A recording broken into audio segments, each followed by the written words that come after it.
Hi viewers, this is me doctor बुलंद इकबाल। आप देख रहे हैं मेरा चैनल। और नाज़रीन, आज हम बात करने जा रहे हैं सुप्रीम कोर्ट के फैसले के हवाले से, जो कि खैबर पख्तूनख्वा और पंजाब के हवाले से आया। पंजाब में इलेक्शन की डेट का ऐलान कर दिया गया 22 मार्च का। जो फैसला था जो कि इलेक्शन कमीशन ऑफ पाकिस्तान ने इलेक्शंस को मौखर करके 8 अक्टूबर को कराने की बात की थी, वो फैसला मुस्तरद कर दिया गया, या उसे जो है वो सस्पेंड कर दिया गया। और इस फैसले के सस्पेंड होने के बाद जो इलेक्शन कमीशन का फैसला था, तो अब उसके बाद नए शेड्यूल का भी ऐलान कर दिया गया। उम्मीद की जा रही थी कि इस किस्म का फैसला आएगा, और हुकूमत ने जो दलाइल दिए हैं वो इलेक्शंस को मौखर नहीं करा पाएंगे। ये बात पहले ही से कर दी गई थी कि जी हुकूमत के दलाइल जो हैं वो इतने मजबूत नहीं थे, और शायद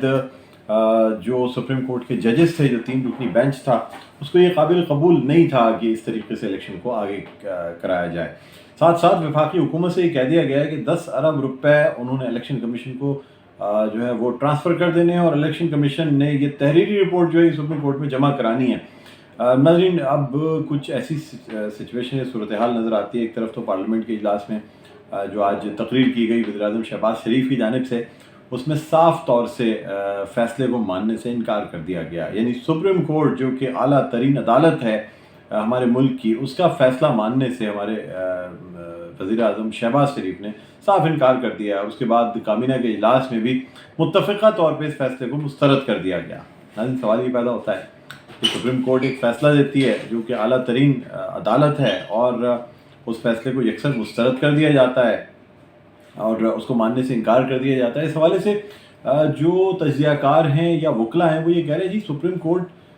एक अलामत है, अदल की अलामत है। सुप्रीम कोर्ट का एक ख़ास अदब है, एक एहतराम है। सुप्रीम कोर्ट किसी किस्म की, यानी ये जजेस जो हैं ये अपने पास कोई पुलिस, आर्मी या कोई टैंक, बंदूकें नहीं रखते, लेकिन इनका फ़ैसला जो है वो पूरी रियासत मानती है। ये अगर चाहें तो एक जुम्बिश कलम किसी वज़ीर-ए-आज़म को नाअहल करार दे सकते हैं, उसे अपने ओहदे से हटा सकते हैं, चीफ ऑफ आर्मी स्टाफ को तलब कर सकती है सुप्रीम कोर्ट। तो ये तमाम पावर्स जो हैं सुप्रीम कोर्ट के पास मौजूद हैं, और यही वजह है कि मुल्क में सुप्रीम कोर्ट की इज़्ज़त की जाती है। कभी भी सुप्रीम कोर्ट पे कोई मसला होता है तो हमेशा उसके लिए लोग भी खड़े होते हैं, वकला भी खड़े होते हैं, तहरीक चलाई जाती है। हमने यानी सज्जाद अली शाह की दफ़ा देखा, कुछ वकला जो है वो सज्जाद अली शाह के साथ हुए। इफ्तिखार मोहम्मद चौधरी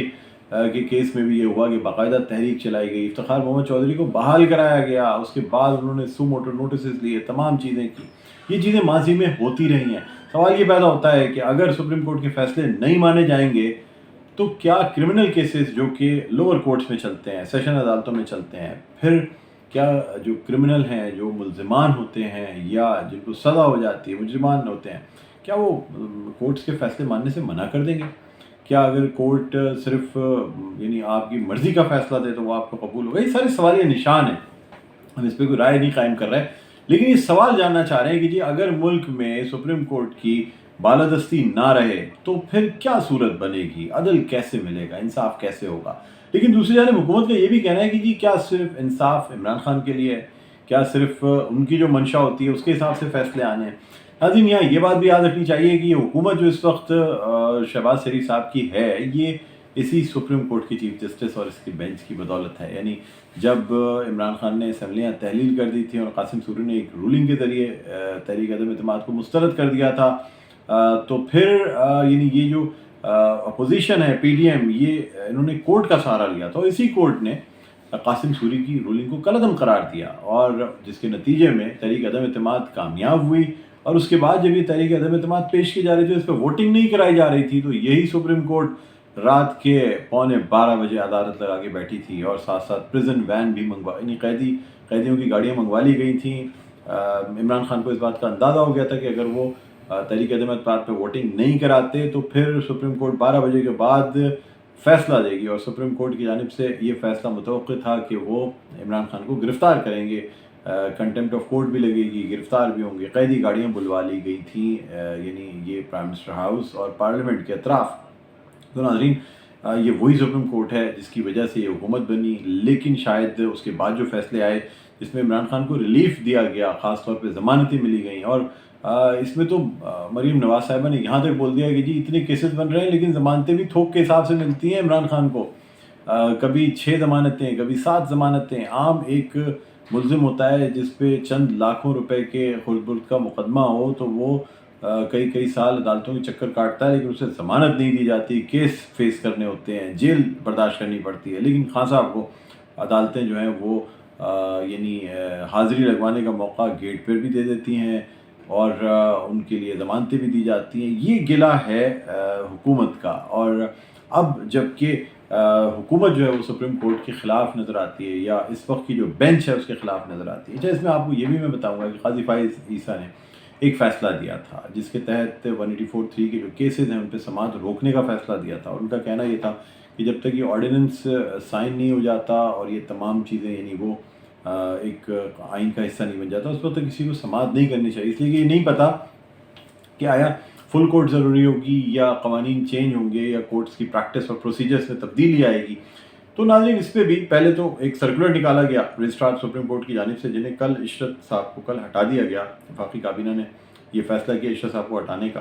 اور ان کو ہٹا دیا گیا، لیکن ساتھ ساتھ آج چیف جسٹس آف پاکستان نے ایک 6 رکنی بینچ بنا دیا اور قاضی فائز عیسیٰ صاحب کے جو فیصلہ آیا تھا اس کو 6 رکنی بینچ کے سامنے رکھ دیا۔ اب 3 رکنی، یعنی جو قاضی فائز عیسیٰ صاحب کا جو اعتراض تھا وہ یہ تھا کہ جی ایک 3 رکنی بینچ کا فیصلہ ایک رجسٹرار جو ہے وہ ایک سرکولر کے ذریعے کیسے مسترد کر سکتا ہے۔ اس کے جواب میں چیف جسٹس صاحب نے جو ہے وہ ایک 6 رکنی بینچ بنا دیا ہے، اور اب یہ جو کیس کا فیصلہ تھا اس کو اس کے سامنے رکھ دیا گیا ہے، اور اب میرے خیال میں قاضی فائز عیسیٰ کی شکایت تو دور کر دی گئی ہے، لیکن لوگ اب بھی مطمئن نہیں ہیں۔ وہ یہ کہتے ہیں جی اگر یہ فل کورٹ یہ سماعت کرتی اس کیس کی تو پھر تو یہ فیصلہ مانا جاتا، لیکن اب یہ فیصلہ نہیں مانا جائے گا۔ اب سوال یہ پیدا ہوتا ہے کہ اگر فیصلہ نہیں مانا جائے گا تو اس کا مطلب ہے حکومتیں جو ہیں وہ یعنی وفاقی حکومت جو ہے وہ فنڈز ٹرانسفر نہیں کرے گی، سیکیورٹی کنڈیشنز بہتر نہیں ہوں گی، اور انتخابات جو ہیں پھر وہ جو تاریخ دی گئی ہے مئی کی اس پہ نہیں ہو سکتے، 14 مئی کی تاریخ دی گئی، تو اس کا مطلب یہ ہے کہ اس کے اوپر انتخابات نہیں ہو سکتے، اور یہ تاریخ بھی اس لیے دی گئی کہ یہ جو 14 دن ضائع ہو گئے اس پوری کارروائی میں، جو یہ کیس پیش ہوا اس کی سماعت ہوئی، اس وجہ سے 14 دن آگے کر دیا گیا، لیکن ساتھ ساتھ نیا شیڈیول بھی جاری کر دیا گیا ہے۔ یعنی بہت بڑے سوالیہ نشان ہیں، اور اب اس پہ حکومت کی جانب سے کیا اسٹیپ لیا جائے گا یہ بھی ایک بہت بڑا سوالیہ نشان ہے۔ کیا حکومت پھر کسی تصادم کی طرف جا رہی ہے؟ دوسری جانب ناظرین، ہم جو آپ کو بتائیں گے نا وہ بلاول بھٹو کی آج کی تقریر کے حوالے سے بتائیں گے، جو کہ آج شہید ذوالفقار علی بھٹو کی برسی کے حوالے سے تقریب تھی، اور نوڈیرو میں انہوں نے خطاب کرتے ہوئے صاف الفاظ میں پی ڈی ایم اور خاص طور پہ مسلم لیگ نون کو تنقید کا نشانہ بھی بنایا۔ ان کا کہنا تھا کہ یہ تخت لاہور کی جنگ ہے، یہ صرف خان صاحب اور نون لیگ کی اس جنگ میں جو ہے نا یہ بڑے بڑے فیصلے کیے جا رہے ہیں۔ ایک طرف ایک شخص کو وزیر اعلیٰ بنایا جاتا ہے، ایک طرف کسی کا فیصلہ جو ہے وہ کالعدم قرار دیا جاتا ہے، کسی کے فیصلے کی توثیق کرائی جاتی ہے، کسی کا ووٹ کا حق لے لیا جاتا ہے، اور یہ کہا جاتا ہے کہ ان کا ووٹ بھی شمار نہیں ہوگا اور یہ نااہل بھی ہوں گے، ان کو دوبارہ سے الیکشن میں جانا پڑے گا۔ ساتھ ساتھ انہوں نے یہ کہا کہ جی حالات ٹھیک نہیں ہیں، یہ تخت لاہور کی جنگ میں کہیں ایسا نہ ہو کہ ملک کو نقصان پہنچ جائے، اور انہوں نے یہ بھی کہا کہ دیکھیں جی یہ جو کچھ اس وقت وفاقی حکومت کر رہی ہے یا تخت لاہور کی جو جنگ چل رہی ہے، اس کا نتیجہ یہ بھی نکل سکتا ہے کہ نہ خان صاحب رہیں، نہ میں رہوں یعنی بلاول بھٹو زرداری، اور نہ ہی وزیر اعظم شہباز شریف۔ ناظرین بہت بڑا اسٹیٹمنٹ ہے، اس کا مطلب یہ ہے کہ اب بند دروازوں کے بیچ جو ہے نا کوئی ایسی باتیں ہو رہی ہیں جس سے لگ رہا ہے کہ شاید خدا نہ خواستہ جمہوریت نہ ڈیریل ہو جائے اس تمام صورتحال میں، جبکہ سیاسی جماعتیں ساتھ میں بیٹھنے کے لیے تیار نہیں ہیں۔ الیکشن کی ایک ڈیٹ سپریم کورٹ کی جانب سے دی جا چکی ہے، وفاقی حکومت اس کو ماننے کے لیے تیار نہیں ہے، جبکہ پاکستان تحریک انصاف کی جانب سے کل یوم تشکر اور جشن منانے کا اعلان کر دیا گیا ہے، شادیاں نہیں بجائے جا رہے ہیں پاکستان تحریک انصاف کی جانب سے۔ عمران خان بہت خوش ہیں، ان کے بیانیے کی جیت ہوئی ہے، ان کے موقف کی جیت ہوئی ہے، ان کے تمام جو رہنما ہیں پارٹی کے وہ بہت ایکٹیو نظر آ رہے ہیں، خوش نظر آ رہے ہیں۔ تو ناظرین یہ صورتحال اس وقت ہے ملک کی، اور اس میں دیکھنا یہ ہوگا کہ یہ جو نازک مرحلہ ہے جس سے ملک گزر رہا ہے، آئینی بحران ہے، معاشی بحران ہے، ان سے ملک کیسے باہر نکلے گا۔ بہرحال میں سمجھتا ہوں پرسنلی کہ ہم سب کو اپنے ذاتی مفادات کو ہٹا کے ملک کی بہتری کے لیے بیٹھنے کی اور مذاکرات کی ضرورت ہے۔ امید کرتے ہیں کہ یہ حالات جو ہیں آنے والے دنوں میں بہتر ہوں گے۔ ناظرین مجھے بلند اقبال کو اجازت دیجیے، میرے چینل کو لائک کرنا، سبسکرائب کرنا اور بیل آئیکن کا بٹن پریس کرنا نہ بھولیے گا۔ اپنا بہت خیال رکھیے گا۔ اللہ حافظ۔